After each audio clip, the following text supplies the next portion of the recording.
So first find your video that you want to use. So find your dank memes. Do you know the way? I know the way. You have to have Ebola to know the way. I have Ebola. Boom. All right, so you got that. Go to your YouTube audio ripper or converter or whatever audio downloader. Go to that bad boy. Paste that son of a gun right up in there. Make sure you get it as a WAV file. I already did that, so I'm not going to do that today. And to do this, guys, you're going, now that you have your sample downloaded, go into your FL Studios and drag that audio sample in to FL Studios. You don't know the way. Yes, I do. Do you know the way? I know the way. You have to have Ebola to know the way. Yeah, that's gonna deafen you guys. All right. So now that you have that, drag that up in here. This is one loud ass audio clip. I'm turning my master down a little bit so I don't deafen you guys. So here we go. You don't know the way. Yes, I do. Do you know the way? I know. So the first part of this whole sampling process is obviously you got to find your sample. So I've already downloaded this old album that I found on the internet. I just thought it sounded cool. So we're just going to go ahead and start dinging to see if we can find something we like.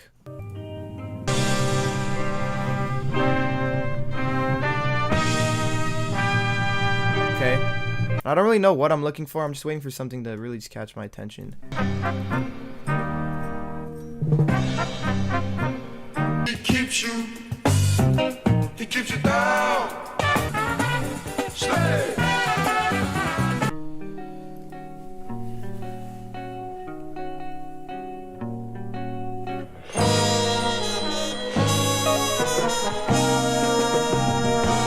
Hold the phone. That's exactly what we were waiting for. So we found the sample we want to use. Just listen back one more time. And what I like to do when I sample is find one little part that loops, like that you could just play and it just keeps looping back and forth. So to start this off, I just want to find the beginning of this so we could find where the loop begins. So I'm pretty sure it's right here.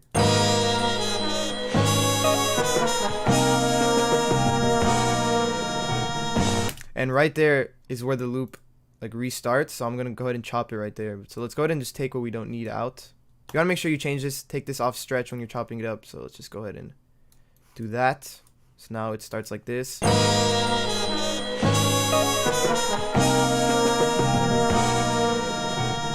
So it loops right there again. And honestly, for that strategy, you just have to kind of just work with samples and just know when things loop. It's pretty easy and you should probably get it really quickly. And let's just drag in and loop from my sample pack, Elder Drum Kit Volume 4. Because that's just how I like to start my beats. Hi-hat loops. Let's just click a random one. Let's hear it. Let's actually loop the project. Double tap up here, drag this little red bar. Let's open up the sampler, get some drums from the same pack. Hit edit, import audio. Yeah, let's grab LJ Fave Kick 3. Let's grab a rim. Let's switch this to be one shot so the kick can play. Let's do snare only.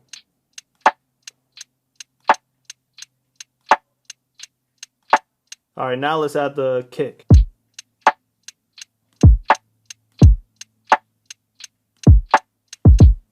All right, we need to edit that a little bit. Yeah, let's just get rid of that double. Just got rid of it.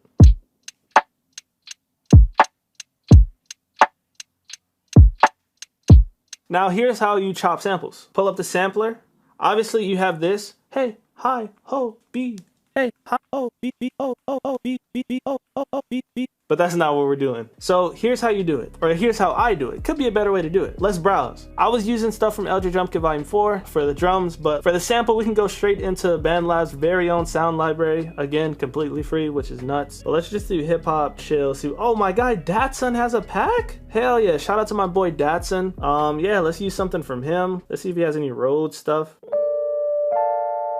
Yeah, let's put a star on that so we don't lose it, but all right, let's chop that up. First things first though, let's lower the pitch. Whatever edits you want to do to it, you want to do to the full sample right now because you're going to do a lot of copy and pasting. So I'm going to pitch it down, I don't know, -6.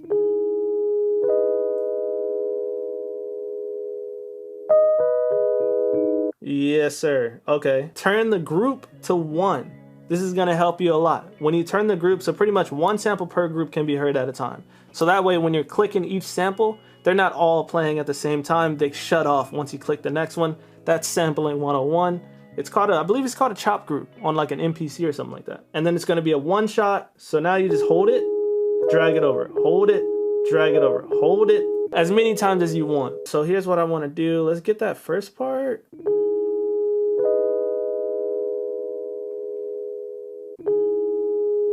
Maybe boost the attack a little.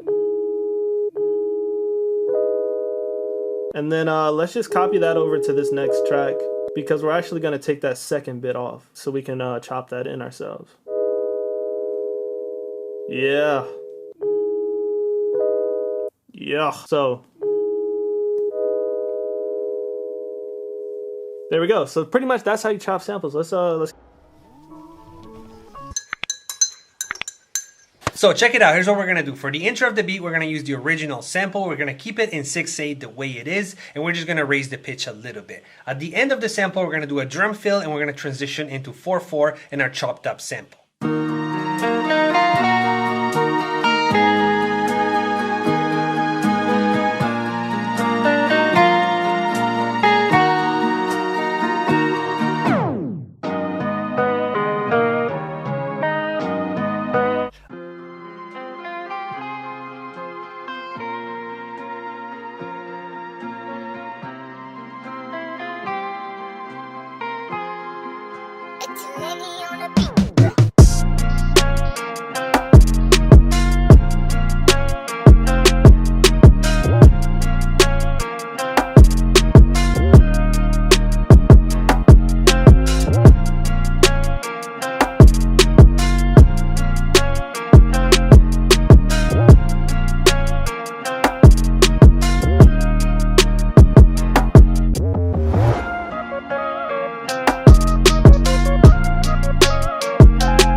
And that was the beat. So now that you're at this point, you've been making loops, you've been building your sound, you're ready to start sending your samples out. Dropbox is my absolute go-to for everything music related, especially being a sample maker. This is a look at how I organize my files per month, and in each week you can see I'm putting loops, a separate folder for midis and starters, and a folder with my tag and some terms and conditions. I would definitely recommend having some kind of terms and conditions in the loops that you're sending out, because the last thing you want is for your loop to get stolen and for you to say that you didn't do enough to prevent it. And yeah, also remember to have a link to your BeatStars so people can add you as a co-producer when they upload with your samples. Now, if you're a little bit new to sample making, you might not understand why I have this folder formatted like this. Essentially, what I do as a sample maker is I send out loops every week. What I used to do that is an email list with BCC. BCC stands for blind carbon copy, and the reason that you need to be using this is so that other people who are on the email can't see the email addresses of people you're sending to, and you don't want to burn bridges and lose connections just because you didn't click a button. If you're not sure what to use for a subject, this is what I use. You can feel free to steal it. So at this point, you have a DAW, you're making loops, you're finding your sound, and you're sending your samples out, and now you need to start making bigger connections. The most important thing to realize as a sample maker is that everybody is DMing the bigger producers, not just you. The chances of you DMing Marshmello and asking him to send him loops and him replying are very, very low. What you should be doing is, instead of going straight to the bigger producers, you want to be networking with people who are on a similar level to you. You might not realize it, but the people around you are going to gain traction in the same way that you're going to gain traction.